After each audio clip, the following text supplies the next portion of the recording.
Boa noite, outro destes vídeos que vou realizar sobre os puritanos. Ontem comecei com dois vídeos. Eu esperava que fosse só um, mas a informação é tanta que realmente eu acho que vão ser mais de dois do que eu esperava. Quero agradecer a todos que têm comentado. Tem havido muitos comentários que têm sido realizados no Facebook, em outras redes sociais, muitos mensagens privados, alguns e-mails. Várias pessoas diferentes têm entrado e têm comentado e têm agradecido pelos vídeos e como eles têm sido úteis, não? E têm sido realmente beneficiosos para eles. E eu fico muito feliz porque realmente a intenção é que estes vídeos possam ser de bênção para as pessoas, que possam ser realmente um instrumento para a maior formação de todo mundo. Bem-vindo, Leandro Feliciano, a paz, bem-vindo, Adriano, Rodrigo, Cris e os outros que estão sumando. Realmente, como eu comentei, a ideia principal é que possamos aprender mais juntos. Eu acredito que existe pouca informação e precisamos mais informação, sobretudo acadêmica, que nos ajude a compreender os diferentes períodos. Alguém me comentava num privado mas bispo, oi Stanislau, boa noite a Frani, boa noite Rodrigo. Alguém me perguntava, mas bispo, realmente, que importância tem isso para a vida cristã? E eu falei para ele que realmente o que nós estamos falando para a vida cristã em si não tem muita importância. Somente que é bom conhecer a história, é bom conhecer porque somos do jeito que nós somos, os reformados, os evangélicos. Então, eu acho que nesse sentido tem muita importância. Conhecer a história é importante. Aqueles que não têm interesse, eu compreendo que talvez não seja muito interessante. Boa noite, Aderson, Patrick, Marcos, Felipe. Se ontem tinha muita informação, hoje eu fiquei chocado com a quantidade de informação, de detalhes, porque hoje nós começamos com o reinado de Carlos I. E com este reinado, nós estamos vendo a história dos puritanos, não? Como coloquei eu? O que não te contaram sobre os puritanos, certo? Esse é o nome das palestras que estou fazendo. O que não te contaram sobre os puritanos. O reinado de Carlos é fundamental. Boa noite, Patrick. Boa noite, Leonardo. É fundamental para compreender a maioria de livros que nós lemos sobre os puritanos. A maioria de livros que nós lemos sobre os puritanos vão tratar o período que hoje, esta noite, pela graça de Deus, espero tratar. Este é o período que a maioria de puritanos, ou autores e teólogos, historiadores, tratam, quando falam de puritanos, falam deste período. O período de ontem, alguns tratam de forma muito limitada, não? Mas este período que nós estamos vendo hoje, que é o reinado de Carlos I, as guerras dos bispos, as guerras civis, o protetorado, o parlamento curto, o parlamento longo, todas essas palavras que parecem chino, é fundamental para entender realmente quem foram os puritanos. E a maioria de vocês pensam que quando nós falamos de puritanos, estamos falando realmente de teologia. Esta noite você vai perceber que não é necessariamente teologia. Estamos falando de política. E eu não sei se vai acontecer com vocês o que aconteceu comigo. Mas quando eu estava preparando a palestra, ou a aula, ou live, porque eu já não sei mais o que é, pela quantidade de conteúdo que quero compartilhar, eu tinha a sensação de estar vivendo o que tem acontecido no Brasil nos últimos 2 anos, na versão inglesa e fortemente influenciada pela religião, faz 400 anos. Por quê?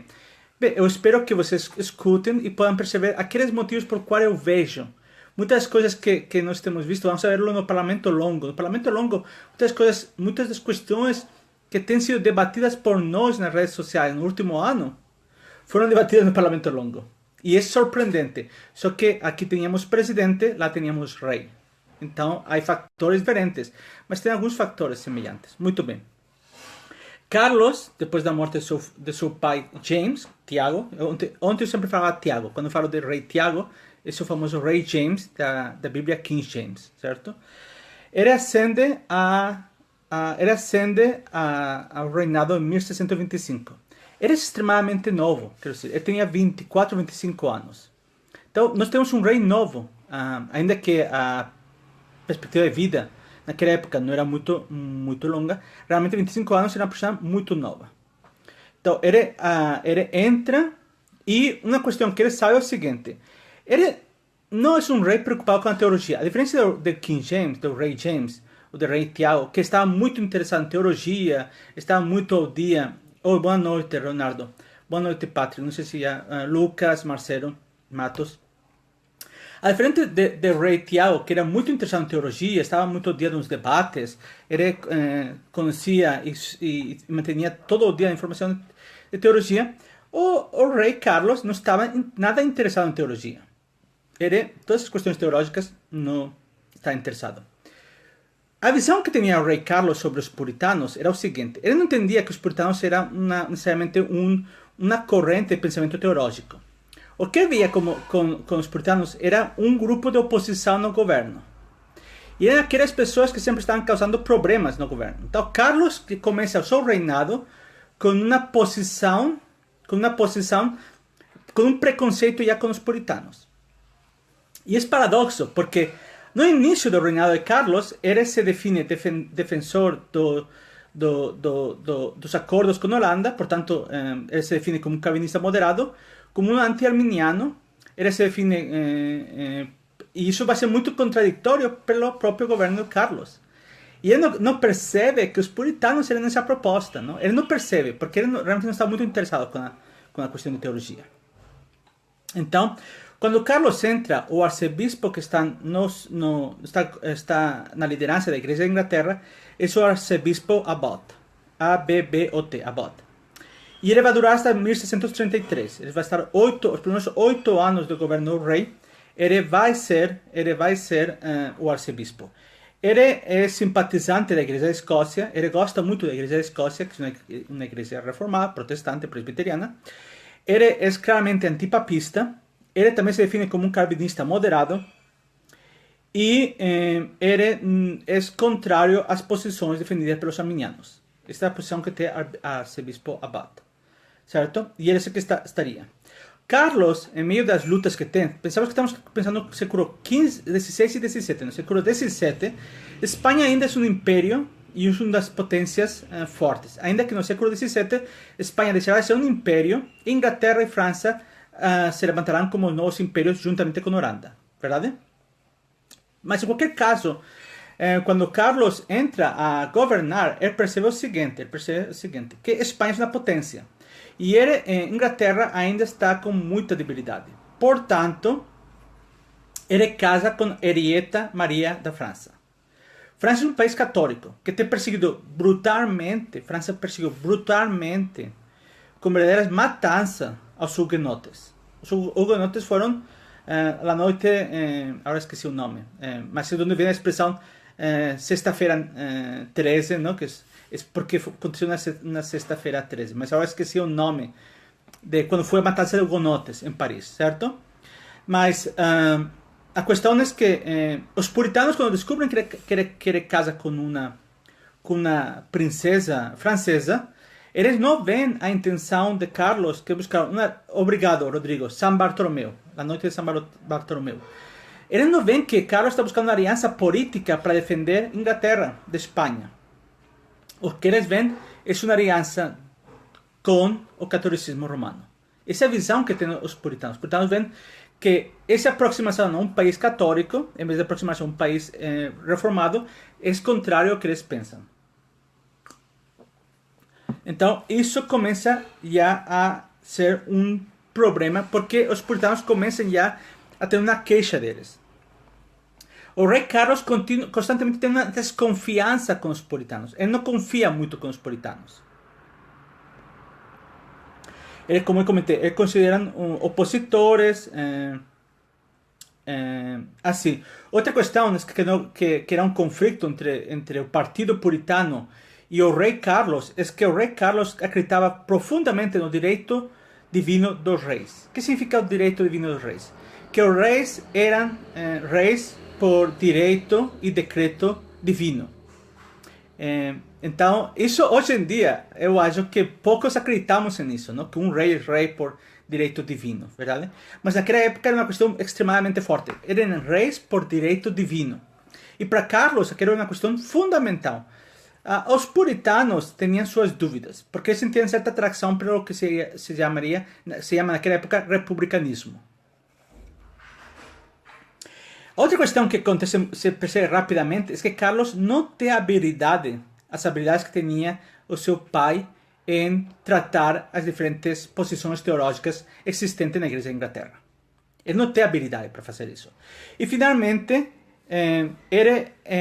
para Carlos, que era muito importante, era que os cultos, que a adoração, que a liturgia fosse ordenada, que fosse decorosa, que houvesse uniformidade e sagrada. Ou seja, que ele gostava muito da beleza e de que o culto fosse lindo. Enquanto os puritanos, eles desejavam um culto mais simples, umas capelas mais simples e tudo mais sem muita pomposidade. Então, vemos que existem entre o rei e os puritanos posições sobre o culto diferentes. Uma coisa que vai marcar muito fortemente o reinado, e isso é uma controvérsia que quando nós miramos historicamente, é uma controvérsia desnecessária. Não era para haver finalizado do jeito que finalizou, mas esta controvérsia marcará o início do reinado de Carlos. E, de certa forma, vai fazer que as percepções dos diferentes partidos e grupos sejam definidos a partir desta controvérsia. Boa noite, Bruno. Boa noite, Rosa Cheran. Boa noite, Paulo Vinícius. Sejam bem-vindos. É um prazer ter vocês aqui. Então, qual é essa controvérsia? Bem, Richard Montagu, que é um clero, um ministro, ele tem um impacto no parlamento porque ele começa a escrever uns livros, uns tratados, em qual ele faz uma defesa da Igreja da Inglaterra. E ele fala a seguinte expressão, que uma das questões, ele tentar responder contra o catolicismo romano. Não? Era tentar defender a Igreja da Inglaterra contra o catolicismo romano. Então, como ele defende? Ele defende da seguinte forma, que a posição oficial da qual é defendida para a Igreja da Inglaterra representa e está de acordo com a Igreja primitiva. Claro, isso indiretamente pode parecer um ataque ao presbiterianismo e ao congregacionalismo. Mas ele está defendendo a Igreja da Inglaterra contra o papismo, contra o catolicismo romano. Mas isso não ajudou. E não ajudou porque Richard Montagu ele era claramente um anti-calvinista. Essa é a primeira pessoa que ele publicará e ele defenderá e ele atacará quando se está defendendo. Ele perde a licença para pregar. Na Inglaterra você precisava de duas coisas. Isso é bem interessante, porque eu acho que aqui no Brasil eu percebo que a maioria das pessoas não percebem isso. Boa noite, Armando. Boa noite, Marco. Quais são? Aqui, quando você se gradua como advogado, não? Você vai à faculdade, não sei, acho que são 5 ou 6 anos, você termina a faculdade e você é advogado. Mas você não tem licença para atuar como advogado. Para isso, você tem que passar a famosa prova de OAB, certo? Se estou errado, por favor, me corrijam, porque há coisas que às vezes eu posso estar errado, não? Você passa a prova de OAB, então você pode exercer como advogado. Isso se chama, você tem a graduação e a licença. O médico é a mesma coisa, você se gradua como médico e depois você precisa ser reconhecido pelo Conselho de Medicina do Brasil. Muito bem. Na Inglaterra, você podia ser clero, ou seja, você podia estar ordenado como presbítero, como diácono, mas você podia somente exercer se você recebia uma licença. Na licença, eles definiam claramente qual era a função que você podia realizar. Se era capelão, se era pregador, se era párroco, etc, etc, etc. Certo? Richard Montagu perde a licença, porque ele é acusado pelos calvinistas, ele é analisado suas crenças e ele se defende no parlamento. E no parlamento, ele ataca duas questões queridas para membros do parlamento. Ele questiona a perseverança dos santos e ele critica a dupla predestinação. Richard Montagu faz isso. Então, claro, evidentemente o parlamento fala, ele não vai recuperar a licença, não? Os sectores protestantes, reformados e puritanos, eles falam, de jeito nenhum, ele vai conseguir a licença. Só que acontece que, contra a vontade do parlamento, o rei dá uma licença de capelão para Richard Montagu. E Richard Montagu terminará sua vida sendo bispo. Então, o que acontece? O reinado de Carlos começa com uma controvérsia entre ele e os puritanos. Portanto, o preconceito que Carlos já tinha com os puritanos de ser pessoas que causavam problemas, de pessoas que eram sempre na oposição, que sempre queriam a sua opinião, só simplesmente essa opinião cresce ainda mais. Cresce ainda mais com Carlos. Isso vai causar problemas. Obrigado, Marcelo.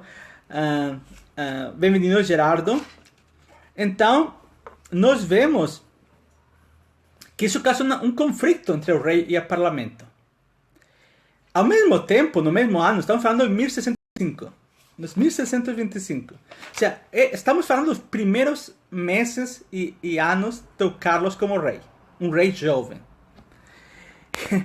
E agora o rei vai e pede dinheiro. Fala, olha, porque o parlamento é quem decide o orçamento e os impostos. Ele chega ao parlamento e o parlamento fala, Carlos fala, eu preciso de dinheiro para governar, eu preciso de impostos, e o parlamento fará que vai dar alguns impostos, mas não dá suficientemente dinheiro para uma questão interessante. Por um lado, Carlos quer levantar dinheiro para um exército para declarar guerra à Espanha, em meio da guerra dos 30 anos, que eu comentei ontem. Por outro lado, os puritanos acusam a Carlos de não ser suficientemente beligerante contra os católicos na guerra dos 30 anos. Carlos quer levantar um exército para lutar contra os espanhóis, que eram católicos, mas o parlamento não dá todo o dinheiro que Carlos precisa para poder lutar e vencer uma guerra contra os espanhóis.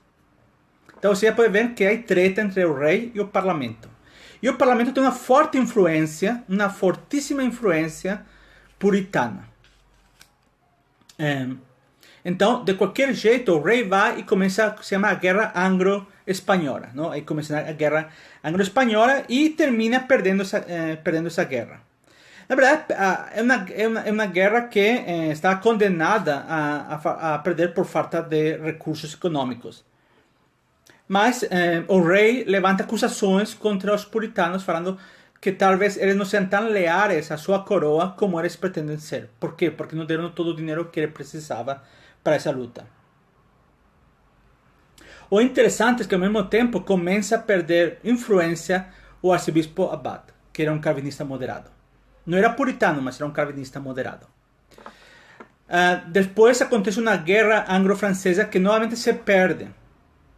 Depois de perder duas guerras, o parlamento pede a renúncia do Duque de Buckingham. Não sei se você possivelmente já tem ouvido falar do Duque de Buckingham, não? Eles pedem a renúncia do Duque de Buckingham. E o rei apoia ele.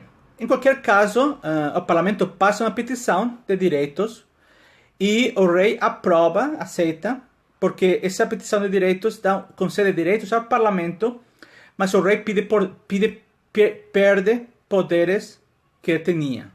Mas ele aceita, mas ele não muda de comportamento. Isso acontece 3 anos depois de ele começar a ser rei. Então, o conflito entre o parlamento, fortemente influenciado pelos puritanos, e o rei só faz que crescer. Só faz que crescer em questões políticas. Porque realmente o que nós vivimos no século XVII, no século XVII, muitos falam que é teologia, mas minha opinião é que sim que há um elemento teológico e cristão, mas sobretudo uma questão política. E essa questão política, como estamos vendo, é muito mais forte, porque surge de preconceitos, de medos e de ideias e temores que estão entre as pessoas do século XVII. Depois de várias confusões, começam a haver muitas confusões no parlamento, John Rohr, que é um membro do parlamento, ele não paga impostos e o rei, evidentemente, aproveita essa situação para usar John Rohr como uma mostra de castigo. E ele castiga a John Rohr.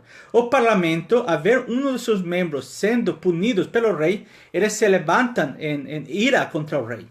E isso, por exemplo, para mim, me lembra muito a quando um dos juízes recentemente arrestou alguns dos policiais do Senado ou do Congresso, não? Ou começou a perseguir alguns parlamentaristas e o parlamento se levantou contra o juiz, não? Isso também para que você entenda um pouco o contexto histórico, não? Quando você vê coisas semelhantes na sua história imediata, vão poder entender um pouco essas reações que têm as pessoas. Porque realmente existem essas reações que têm as pessoas. Então, ele que faz? Ele, o rei, cansado do parlamento, ele decide simplesmente fechar o parlamento. E ele tem direito e tem autoridade para fazer isso, porque forma parte da prerrogativa real. E isso é interessante compreender, porque para nós entender a influência que o Partido Puritano tem neste período no parlamento, é porque o Partido Puritano é capaz de aliar-se com aqueles que são contrários às prerrogativas do rei. Eles não são puritanos, mas têm pontos em comum. Eles se aliam para lutar.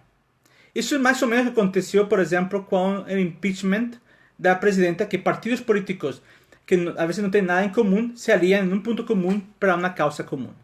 Então, realmente nós vemos que isso acontece.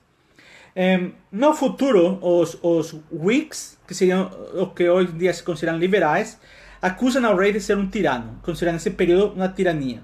Mas por uns anos, por uns 10, 12 anos, não haverá parlamento. O rei governa por a sua prerrogativa real, sendo o parlamento. E os puritanos eram fortemente parlamentaristas. Então, nós temos que entender que os puritanos são fortemente parlamentaristas, juntamente com outros setores parlamentaristas. Eles são contrários à decisão do rei de fechar o parlamento e se levantam contra o rei por ser contrário ao que o rei está fazendo. E Carlos toma essa decisão porque vê que o parlamento, aparte de causar problemas, não está ajudando financeiramente como ele precisaria que ajudassem o parlamento.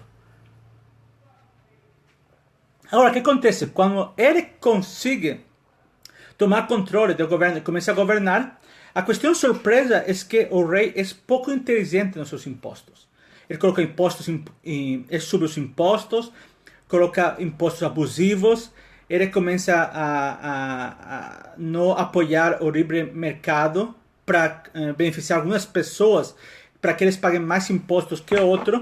E isso causa que algumas pessoas realmente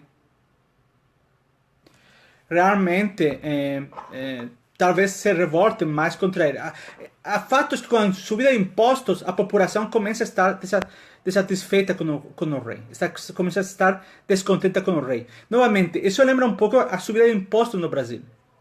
Nós pagamos muitos impostos, se subem mais os impostos, a população em geral se levanta contra a subida de impostos e que está governando começa a perder popularidade. O que permite que outras pessoas consigam ganhar a popularidade do povo, ainda que o povo não concorde com todo com essas pessoas.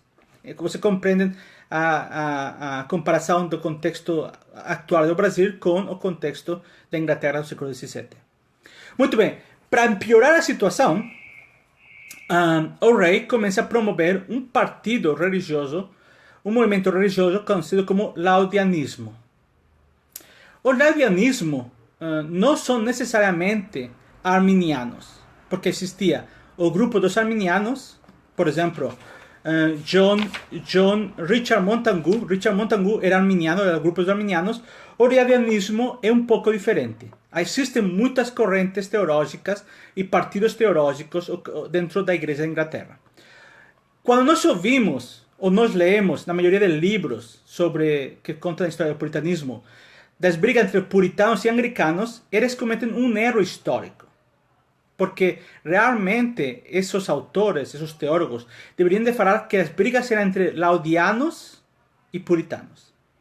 Se você realmente falar que existia uma briga profunda entre os laudianos e puritanos, é verdade. Mas não existia entre os anglicanos e os puritanos.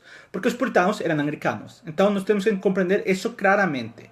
Há brigas entre os laudianos e os puritanos. Por quê?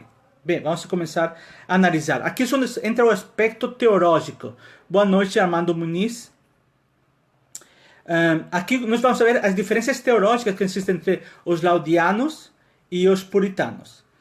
Cabe dizer que ainda na Inglaterra existia um movimento ainda pequeno de luteranos, existia um grupo de calvinistas moderados, existiam também arminianos, existia aquele grupo meio carado, meio perseguido, que queriam voltar à Igreja Católica Romana. Tudo isso estava na Igreja da Inglaterra, existia na Igreja da Inglaterra. Mas os mais influentes são os puritanos e os laudianos neste período. São os mais influentes. Aunque os laudianos não eram numerosamente muito fortes, tinham o apoio do rei, que fazia que eles fossem muito fortes. Muito bem. Que defendiam os laudianos? Muito bem. O laudiano surge de um princípio que é o seguinte. No Salmo 29:2, fala sobre adorar ao Senhor na beleza da santidade. Não? A beleza da santidade. Então, para eles era muito importante a beleza de Deus, a santidade. Então, eles enfatizavam muito a beleza da liturgia, a harmonia no culto, desejavam que as igrejas fossem belas, fossem monumentais. Então, eles dedicam muito tempo a recuperar as igrejas, a reconstruir as igrejas, a fazê-las mais bonitas. Começam a tomar decisões. Boa noite, Jackson Garvão. Começam a tomar decisões para proteger os templos. E aqui causa algumas dificuldades. Por exemplo, haviam puritanos, e não era que eles faziam por mal, mas eles faziam. Eles colocavam os cavalos por la noite dentro da igreja. Não? Então, eles deixavam o cavalo dentro da igreja, o cavalo fazia cocô, comia lá, e era dentro do templo. E para os laudianos, aquilo era um escândalo. E para os puritanos era uma coisa normal, porque eram espaços grandes, depois se podia limpar e essas coisas. Mas isso causa confusões muito fortes, emoções que se levantam. A segunda coisa que os laudianos fazem é que, com o desejo de proteger a mesa do Senhor, eles colocam uns corrimãos de altar. O que acontece? O puritano imediatamente considera que aquilo é um avanço para o catolicismo romano. Porque ele fala, para que você tem que proteger o altar se você não considera que aí no altar é um lugar santíssimo?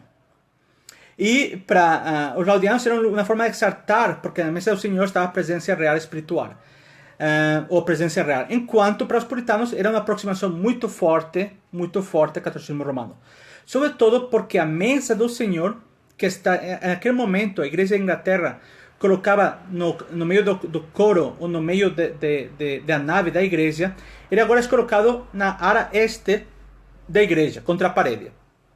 Então, a ideia do clero, do presbítero, do bispo, dar as costas contra o povo, que luteranos fazem e outras igrejas fazem, parece um escândalo. Então, essa ideia era rejeitada, atacada pelos puritanos por considerar-se uma volta ao catolicismo romano. Todas as ações que os laudianos fazem para os laudianos, eles não estão voltando ao catolicismo romano. E eles falam que eles não querem voltar ao papismo. O que eles estão falando é que eles sentem uma beleza que tem sido perdida. Enquanto para os puritanos, eles entendem que realmente talvez seja uma volta para o catolicismo romano. Então aí é uma constante tensão e luta. Os laudianos vão ter muita influência da ortodoxia e muita influência da igreja luterana. Muitas igrejas luteranas atualmente, eu acredito que essa igreja evangélica luterana do Brasil, o culto deles, ou muitas igrejas que eu tenho visto por fotos aqui no Brasil, lembra muito alguns aspectos litúrgicos dos laudianos, para mim. Então, surge uma controvérsia com o termo priest. A palavra priest, que era literalmente traduzida por sacerdote, a palavra priest, ela pode ser entendida como sacerdote ou presbítero. Para os puritanos, a palavra priest significava sacerdote. Para os laudianos, falavam que a palavra priest era uma forma de reduzir a palavra presbítero. A palavra presbítero em inglês é uma palavra difícil de pronunciar. A palavra priest é uma palavra mais fácil.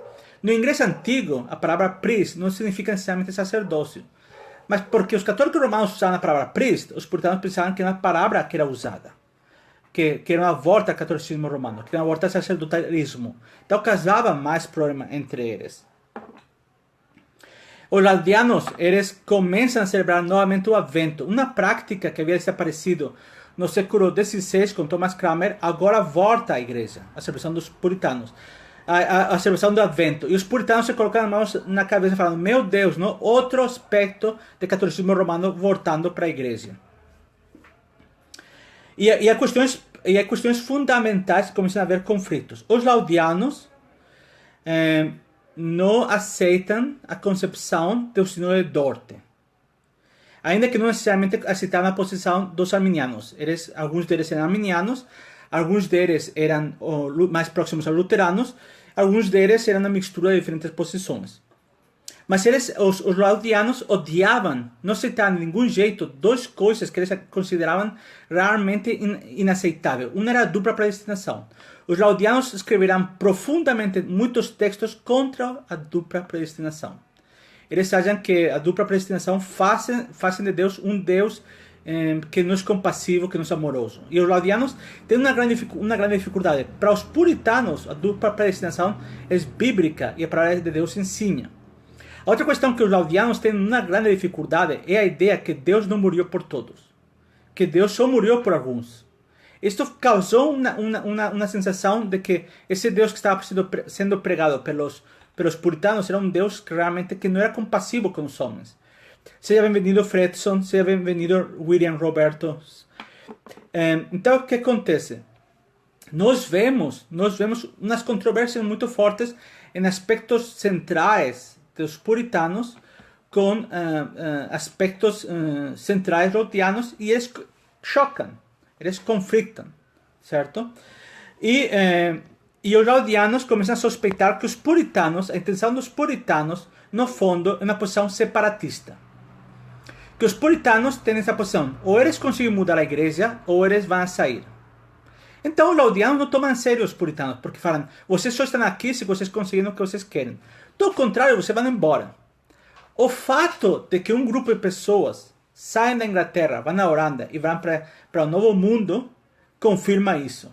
Porque fala, olha só, os laudianos começam a falar, olha só, vocês querem liberdade religiosa. Mas agora que vocês estão nos Estados Unidos, vocês não dão liberdade religiosa para os outros grupos. Vocês estão perseguindo os batistas, estão perseguindo os quáqueros, estão perseguindo os episcopais. E que é isso, não? Vocês falam sobre liberdade religiosa, mas você agora está no mundo atacando, não? Por outro lado, os puritanos falam, não, nós estamos indo embora porque vocês vão a tirar-nos nossas licenças, nos vão a proibir a pregar e nos vão perseguir. Então, esses dois pontos, nesse discurso entre os laudianos e os puritanos, surge, debatem muito profundamente. Muito bem. Então, William Laud, o arcebispo, ele começa, quanto mais o debate fica fervoroso, apaixonado, não? O que nós diríamos, brincando, não? Quando o debate fosse mais italiano, não? Que todo mundo começa a gritar e a levantar as vozes, Laud fará que o calvinismo é heresia. William Laud, nesse momento, ele acusa os calvinistas de ensinar heresia, o que faz que os puritanos fiquem realmente irados contra a tal declaração de Laud. Assim que as controvérsias continuam entre laudianos e puritanos e diferentes correntes, porque também estão os calvinistas moderados, os luteranos. Então existe um debate muito forte sobre a predestinação. O rei Carlos, que não gosta de teologia, que vê que isso está tirando a paz do reino, que está causando muitos problemas, ele faz o seguinte: basta já. A partir de agora, ninguém vai falar sobre predestinação no púlpito. Então, o que acontece? Os puritanos consideram que o rei toma uma posição em contra deles. E os laudianos, ainda que não gostam, porque eles querem pregar contra a predestinação, o que acontece é o seguinte, que eles ficam calados porque os laudianos aceitam a autoridade divina do rei. Ainda que não concordam com o rei, eles ficam calados. Enquanto os puritanos falam, meu Deus, vocês não estão proibindo de pregar sobre a predestinação, não estão proibindo de pregar sobre essas coisas. Mas o rei o que queria era paz. Porque todo o debate da predestinação entre os diferentes grupos estava causando muita controvérsia e muito conflito dentro da igreja da Inglaterra e também dentro do reino de Inglaterra. O rei que busca paz acaba causando mais conflitos. E os puritanos mais e mais começam a tomar posições contra o rei. E o rei toma posições que as suspeitas que ele tinha com os puritanos faz que comecem a ser mais verdadeiras sobre os puritanos. Então começa a haver mais tensões. Então, aí começa o que nós chamamos os conflitos, que eu falava, não? Onde se publicam tratados, há lobbies, há corrupção no clero, o parlamentarismo se levanta, há momentos de revolução na Escócia, para a Escócia se separar da Inglaterra. Então, vemos toda uma série de politicamente uma revolta em muitos aspectos. Existem muitos casos de corrupção entre bispos, entre clero, entre parlamentaristas. O parlamentarismo toma mais força por a crise que sofre a coroa. Então, nós vemos mais e mais estas questões. E acontece algo bem interessante. Em 1640, nós começamos a ver que o parlamento e os jornais começam a atacar de forma beligerante aos laudianos e aos arminianos. Aí, muitos bispos que anteriormente haviam apoiado aos laudianos e arminianos, eles começam a ficar calados. Eles já não apoiam tão publicamente. Então, os laudianos começam a perder um pouco do peso que tinha hasta agora.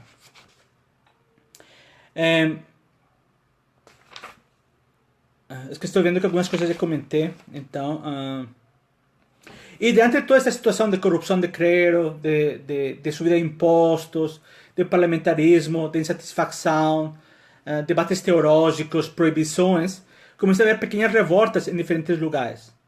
E começa a haver revoltas em diferentes momentos. E o conflito começa a crescer mais e mais. E nesse momento, no meio de todas essas coisas, vemos que o arcebispo Laud toma decisões ainda pouco sábias. Por exemplo, se vocês lembram, eu falei ontem do livro de esporte. O livro de esporte é um livro no qual faz que o domingo se possa realizar esporte, teatro e atividades. Os puritanos eram fortemente sabatianos. Eles consideravam que o domingo era somente para o culto divino, para estar a família, para ir à igreja, para orar, para ler a palavra de Deus. Eram fortemente sabatianos. Eles consideravam que o sábado, que agora era o dia do Senhor, que era domingo, tinha que ser guardado de uma forma muito forte.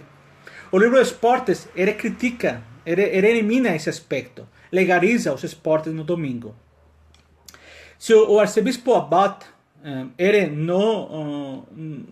não fez que o livro de esporte fosse lido nas paróquias, William Laud obriga todo mundo a ler o livro de esportes, porque era lei.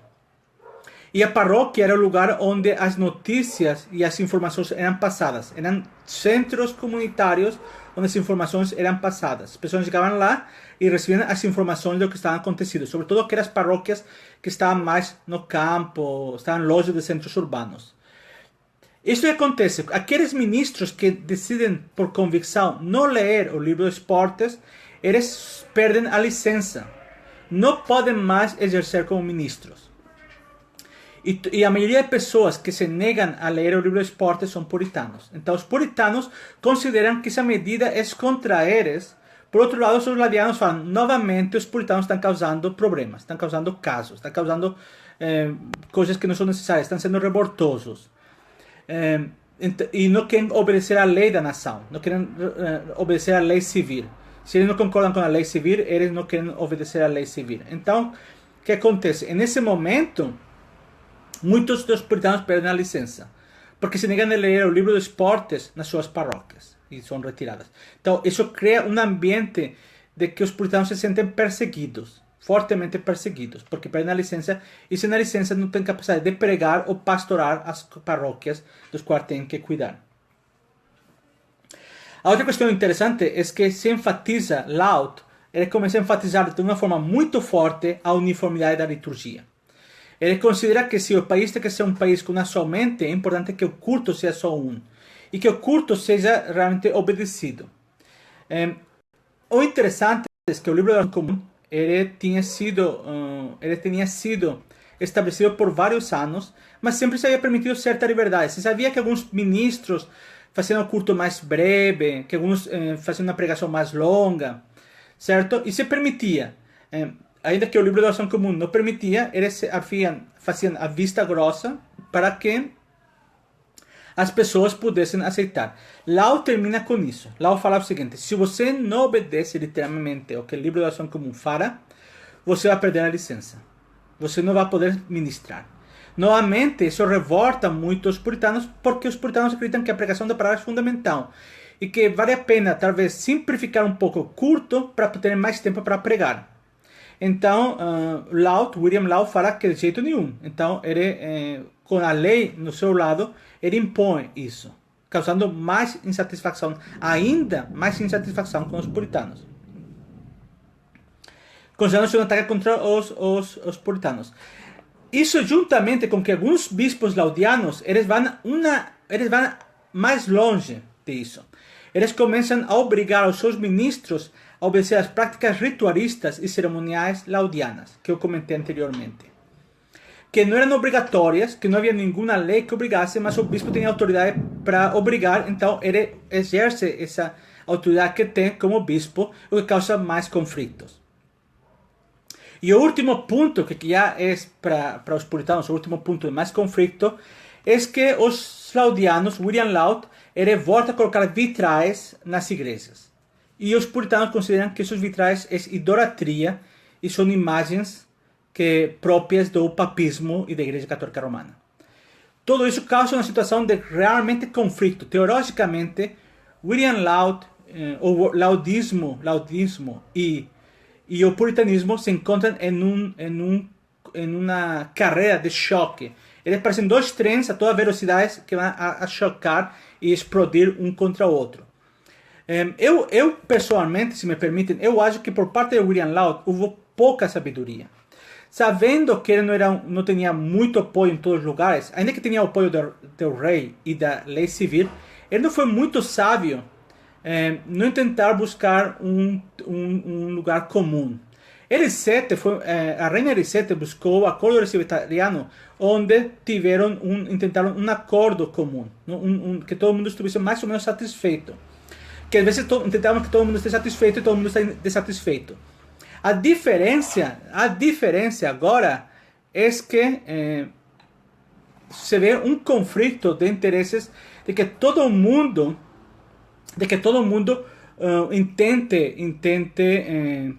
intente de certa maneira impor sua posição sobre os outros. Os laudianos utilizam a lei que está a seus lados, os puritanos utilizam a força que tem no parlamento para impor suas políticas e também para promover as suas ideias. E quando qualquer posição do rei ofende os seus ideais, os puritanos levam essa questão no parlamento para debater. Então, isso vai acontecer. E nós vamos ver umas lutas muito fortes no parlamento. Porque aqueles que não aceitam a lei civil são punidos. Então, o que acontece? O político William Prynne, que é um parlamentarista com uma capacidade de liderança e de unir pessoas ao redor dele para uma causa comum, ele levanta a voz contra o arminianismo e levanta a voz pela preocupação que existe da situação moral do país. Porque realmente a situação moral do país, como acontece em toda a Europa com as guerras e os conflitos, a situação moral do país é muito ruim. Não é que fosse pior na Inglaterra que em outros países europeus. Não era pior que a Alemanha, que a Suíça, que a Holanda, inclusive que a Escócia. Não era pior que os países nórdicos ou que os países católicos romanos. Todas estas guerras, todos os conflitos haviam feito que havia muito libertinagem. Realmente havia muito libertinagem. E também o arminianismo. O interessante é que a maioria do parlamento, ainda que não fosse necessariamente puritano, a maioria do parlamento seria calvinista moderado, ou não era simpatizante dos arminianos necessariamente. Então o que acontece? Ele consegue realmente que suas propostas sejam mais e mais aceitadas. Só que William Prynne comete um erro. Ele escreve um livro que diretamente não tinha nada a ver com a reina. Mas ele escreveu um livro defendendo suas posições. E esse livro é publicado ao mesmo tempo que a reina celebra um teatro. Então, é considerado pela população que William Prynne faz um ataque contra a reina. Quando é considerado que o livro que ele publicou, que não tinha absolutamente nada contra a reina, mas é causado por tempo que é publicado esse livro. Ele é acusado de levantar acusações contra a reina. E aí, evidentemente, a lei é muito dura, porque quando alguém publicamente atacava a reina, a punição era muito dura. E a punição contra William Perkin é extremamente dura. Ele é preso, ele perde suas possessões, ele é perseguido. Então a situação dele é uma situação realmente terrível. Outras pessoas que publicamente defendem ele e que são igualmente críticos nas mesmas questões, eles são punidos sendo cortados as orelhas. O sea, a brutalidade que existe da lei daquele tempo é enorme. E nós estamos agora vendo o rei cometendo brutalidade. Mais na frente, vamos ver os puritanos cometendo igualmente brutalidade contra os loyalistas. O que quero dizer? Se nós vamos falar sobre brutalidade, nós temos que entender que vivimos em um século de muita brutalidade em nome de Cristo e em nome da religião. Como eu comentei ontem, a Guerra de 30 anos, que foi a guerra mais brutal que existiu na Europa, que destruiu a Europa, foi causada por religiões, que causou que no século XVIII os ateístas e depois da Revolução Francesa acusassem de que a religião é a causa de todas as guerras. Então nós temos que ser conscientes dessas acusações. Vocês talvez falam, isso não é verdade. Talvez não gostemos de ouvir. Mas no século XVII, a verdade é que a maioria de guerras que acontecem na Europa tem um conteúdo religioso muito forte. Então, e isso é algo que nós temos que aprender. Nós temos que aprender. Porque o próprio Jesus Cristo falou o seguinte, que as pessoas vendiam a acreditar em Jesus por o jeito em que os seus discípulos se amassem. Não no seu jeito que uns e outros se matavam em nome dele. Isso é uma questão que nós temos que ser críticos conosco mesmo. Eu sei que muitos não gostam de ouvir isso, e eu sinto muito ter que falar isso, mas isso é uma questão que realmente me preocupa profundamente. Porque a história nos mostra que muitas vezes os cristãos temos sido muito melhores matando uns aos outros que nos amando uns aos outros. E na Guerra dos 30 anos é um exemplo claramente sobre isso. Bem, em meio de toda essa situação, não, acontece uma coisa que será chamada as guerras dos bispos. Eu acabei de falar sobre as guerras que eu tive com os bispos. Imagine quando eu vi, não, meu Deus, não, na guerra que tem o bispo. Eu, como sendo bispo, sinto vergonha que uma guerra fosse chamada a Guerra dos Bispos. Se vocês me permitem, eu vou fazer o seguinte, porque senão o próprio Facebook vai fazer isso. Eu vou cortar o vídeo agora e vou reiniciar em 2 minutos. O motivo por qual vou fazer isso é para que não se nos corte a conversa de forma em meio dessa conversa. Se eu corto esta conversa e seguimos depois com a Guerra dos Bispos, vai ser muito mais fácil, certo? Ao mesmo tempo, eu espero que a própria RAM do celular ela seja liberada e volte a funcionar com rapidez. Estejam aí que já volto em 2 ou 3 minutos depois deste vídeo. E será a parte número 4. Esta é a parte número 3, vamos ver a parte número 4. Deus abençoe vocês.